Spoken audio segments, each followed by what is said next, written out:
بسم الله الرحمن الرحيم الحمد لله رب العالمين والصلاة والسلام على سيد المرسلين نبينا محمد وعلى آله وأصحابه أجمعين.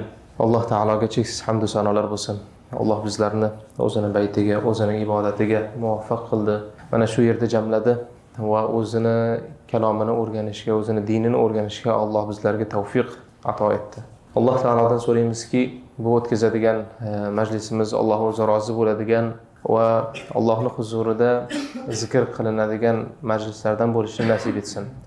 Zero Rasululloh sallallohu alayhi va sallam aytganlarki, majtama'a qawmun fi baytin min buyutillah yatluna kitaballohi va yatadarasunahu fima baynahum illa nazalat alayhimus sakinah wa ghashiyatuhumur rahmah wa haffathumul malaikah wa dhakarahumullohu fi man 'indah aw kama qala sallallohu alayhi va sallam. Qaysiki bir qavm Allohning baytlaridan birida yig'ilib Allohning kitobini tilovat qilishsa va uni o'zaro dars qilishadigan bo'lsa, albatta ularning ustilariga sakinat, ya'ni xotirjamlik tushadi. Ularni rahmat chulg'ab oladi, ya'ni Allohning rahmati ularni chulg'ab oladi va farishtalar ularni o'rab oladilar va Alloh ularni o'zining huzuridagi zotlar oldida zikr qiladi. Allohdan so'raymizki, bizga ham bu majlisimiz mana shunday sakinat nozil bo'ladigan, Allohning rahmati va farishtalar bizlarni chulg'ab oladigan va Allohning huzurida nomlarimiz zikr qilinadigan bir majlis bo'lsin.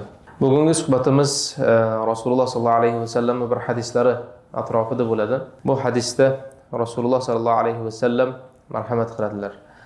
An Abi Hurayra radhiyallohu anhu qala Rasululloh sallallohu alayhi va sallam إن الله طيب لا يقبل إلا طيبا وإن الله أمر المؤمنين بما أمر به المرسلين فقال تعالى يا أيها الرسل كلوا من الطيبات واعملوا صالحا وقال تعالى يا أيها الذين آمنوا كلوا من طيبات ما رزقناكم ثم ذكر الرجل يطيل السفر أشعث أغبر يمد يديه إلى السماء يا رب يا رب ومطعمه حرام ومشربه حرام وملبسه حرام وغذي بالحرام فأنى يستجاب له رواه مسلم.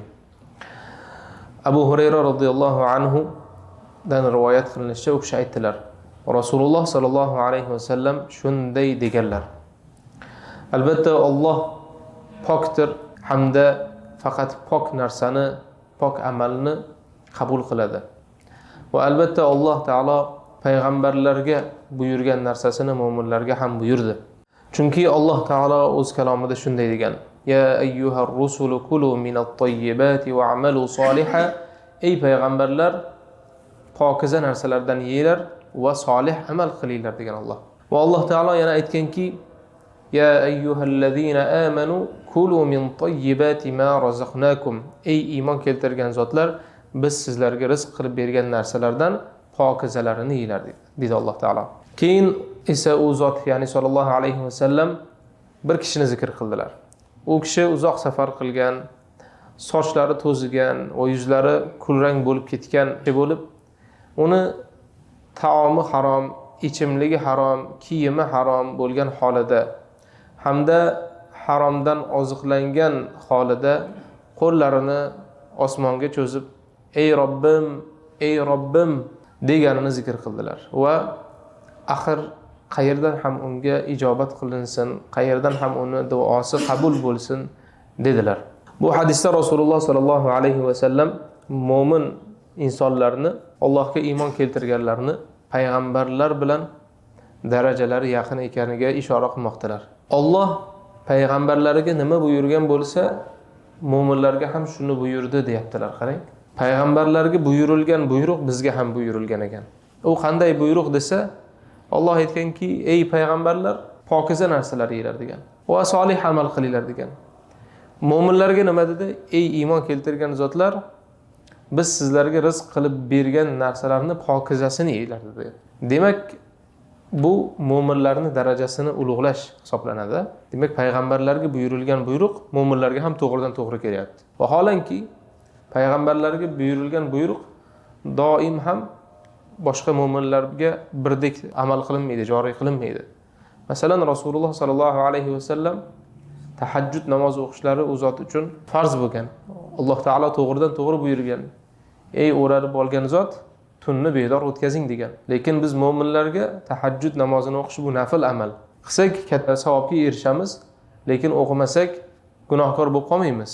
Lekin payg'ambarimiz sollallohu alayhi vasallam har tunda turib tahajjud namozini o'qiganlar. Aytmoqchi bo'lganimizki, payg'ambar bilan boshqa mo'minlarga beriladigan buyruq doim ham bir xil bo'lmaydi. Lekin mana shu o'rinda halol, pokiza luqma masalasida Alloh taolo mo'minlar bilan payg'ambarlarni demak bir darajada zikr qilgan.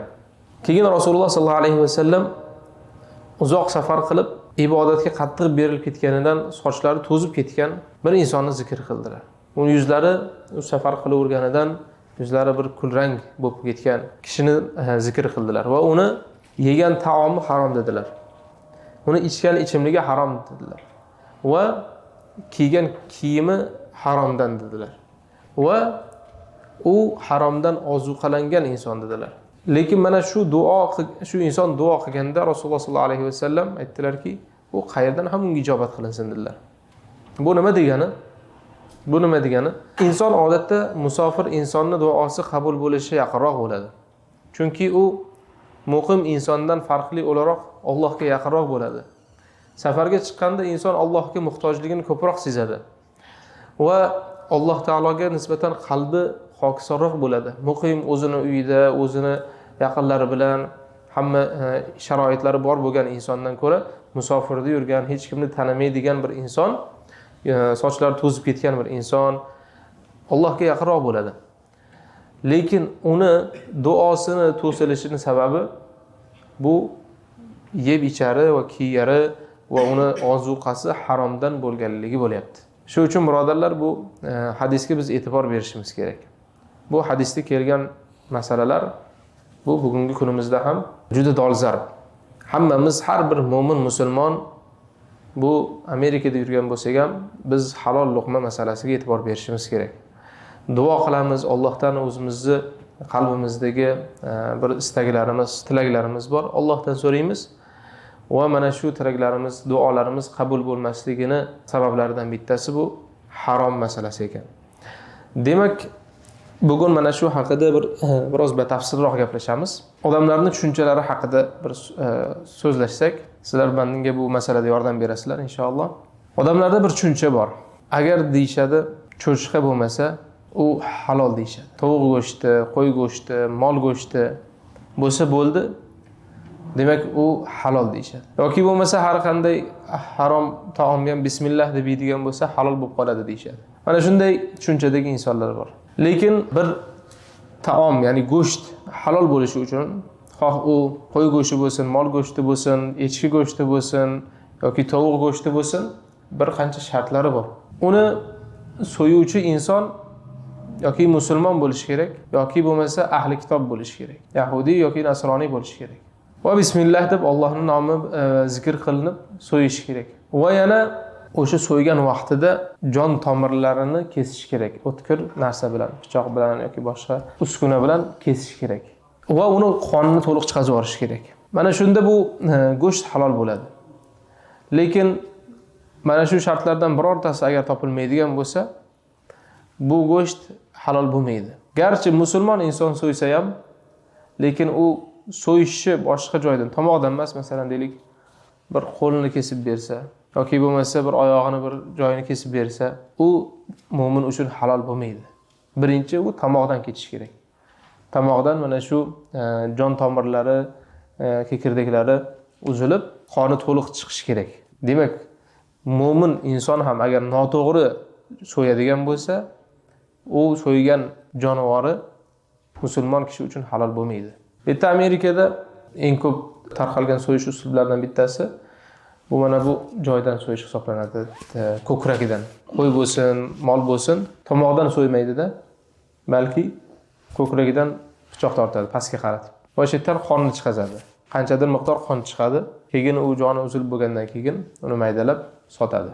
Bu narsa u musulmon kishi qilsa ham bu go'sht harom. Boshqa insonni qo'yavering. Endi musulmon agar shu ishni qiladigan bo'lsa, u harom bo'ladi. Qanday qilish kerak? Demak, tomog'idan o'sha so'yiladigan joyidan so'yish kerak. Va musulmon yoki bo'lmasa ahli kitob so'yish kerak. Ahli kitobni so'yganini yesa bo'ladi. Bu masala ko'p so'raladi. Ahli kitoblarni go'shtini yesa bo'ladimi? Alloh taolo aytadiki: "Ta'awuzu billahi al-yawma uhilla lakumut tayyibatu va ta'amul ladzina utul kitaba hillul lakum va ta'amukum hillul lahum." Bugun sizlarga pokiza narsalar halol qilindi. Kitob berilganlarni, ya'ni ahli kitoblarni taomlari sizlar uchun haloldir va sizlarning taomingiz ham ular uchun haloldir deydi Alloh taolo. Agar ahli kitob u yahudi yoki nasroniy bo'lsin, to'g'ri yo'l bilan so'yadigan bo'lsa, Allohning nomini zikr qilib so'yadigan bo'lsa, u narsadan biz ham yesak bo'ladi. Biz mu'minlar ham o'sha nasroniyni so'ygan go'shtidan yoki yahudiyni to'g'ri uslubda so'ygan go'shtidan yesak bo'ladi. Lekin ular ham bugungi kunda bu biz yashab turgan xosatan joyimizda aytaman, hamma butun dunyo haqida gapirmayapmiz. Xosatan mana shu Amerikada ham so'yish uslublari noto'g'ri bo'lib ketgan. Birinchi o'ldirib oladi, bir narsa bilan otib, joni chiqqandan keyin uni tomog'idan so'yadi yoki boshqa qiladi. Bu uslub ham bo'lmaydi. Bu uslub bilan so'yilgan go'sht ham yeyish musulmon kishi uchun nojoiz hisoblanadi. Demak, go'sht masalasi o'sha so'yuvchiga bog'liq. So'yuvchiga va so'yilish uslubiga bog'liq. Sotuvchiga emas. Shu narsani bilishimiz kerak. Deylik, bir musulmon inson bozordan bitta go'sht sotib oldi, ya'ni go'sht olib keldi, bitta butun mollada uni insonlarga sotdi yoki tarqatdi. Ko'rdingiz, u musulmon, taniysiz. Shuni o'zi bilangina u sizga halol bo'lib qolmaydi. U qayerdan oldi, nima qildi? Uni qiziqishimiz kerak, bilishimiz kerak. Alhamdulillah, bu hozir biz yashab turgan Filadelfiya shahrida halol go'sht masalasi bo'yicha deyarli muammomiz yo'q, deyarli. Bor joylari ham bor, lekin qo'y go'shti va mol go'shti masalasida deyarli muammomiz yo'q. Alhamdulillah, mana shu yerda halol do'konlar xabarimiz bor, bilganimiz o'zlari borib auksiondan bir qo'y yoki mollar sotib olib, o'zlari halol kushxonaga olib borib, o'sha yerda so'ydirib, keyin olib kelib sotishadi. Bu narsada bemalol yesak bo'laveradi, inshaalloh, muammo yo'q. Xo'sh, tovuq masalasida muammomiz bor hali ham. Tovuqda o'sha apparatda so'yiladigan tovuqlar bugun Amerika bozorining juda katta qismini egallagan. Qo'l bilan so'yib tarqatiladigan, sotiladigan go'sht, tovuq go'shtlari juda kam. Afsuski, hattoki halol joylarda ham. Halol kompaniyalar ham halol so'yapmiz deydi, lekin ular ham ko'pchiligi, aksariyati nima bilan so'yadi? O'sha apparat bilan so'yadi. Ya'ni inson qo'li bilan so'yilmaydi. Na musulmon va na ahli kitobning qo'li bilan. Balki apparatni o'zi so'yib beradi. Demak, biz aytdikki, go'sht halol bo'lishi uchun uni so'yuvchisiga bog'liq dedik. U bir apparat so'yyapti, u narsa musulmon kishi uchun halol bo'lmaydi. Bu narsaga biz e'tibor berishimiz kerak. Agar inson harom yeyveradigan bo'lsa, bu narsa uni duosiga ham ta'sir qiladi. Rasululloh sollallohu alayhi vasallam yana bir hadisda aytganlarki, haromdan o'sgan etga do'zax munosib deganlar. Ya'ni olov munosib deganlar. Ya'ni inson harom yeyveradigan bo'lsa va undan o'sha semirib bir et chiqadigan bo'lsa, bu etni do'zax kuydirishi munosib bo'ladi deb Rasululloh sollallohu alayhi vasallam aytganlar. Demak, birodarlar, halol go'sht masalasida e'tiborli bo'laylik. Bir masalaga e'tibor qaratib ketishimiz kerak. Mana bu Amerikani tarqalgan tarmoqli restoranlari va taomxonalari bor. Ko'pchilik trakda yuradi, uzoq safarlarga chiqadi va o'ylaydiki, biz ahli kitoblarni yurtidamiz deydi. Amerika deydi, ahli kitoblarni, nasroniylarni yurti va bu yerda so'yilgan go'shtlar biz uchun halol bo'ladi, o'sha yuqoridagi oyatga binoan deyshadi.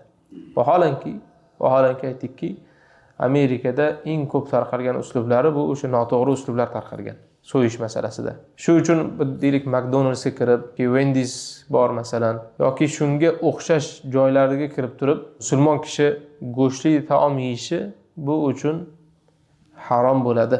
Bu narsaga e'tibor berishimiz kerak. Bu narsadan ehtiyot bo'lishimiz kerak. Nima bo'pti, cho'chqa yemayapman-ku degan bahona o'tmaydi. U o'sha mol go'shti bo'lsin, tovuq go'shti bo'lsin, noto'g'ri so'yilgan. Noto'g'ri so'yilgan bo'lgandan keyin u musulmon kishi uchun halol bo'lib qolmaydi. Mana shu mavzu. Alloh taolodan so'raymizki, o'zi bizlarni yeyotgan luqmamizni faqat halolidan qilsin.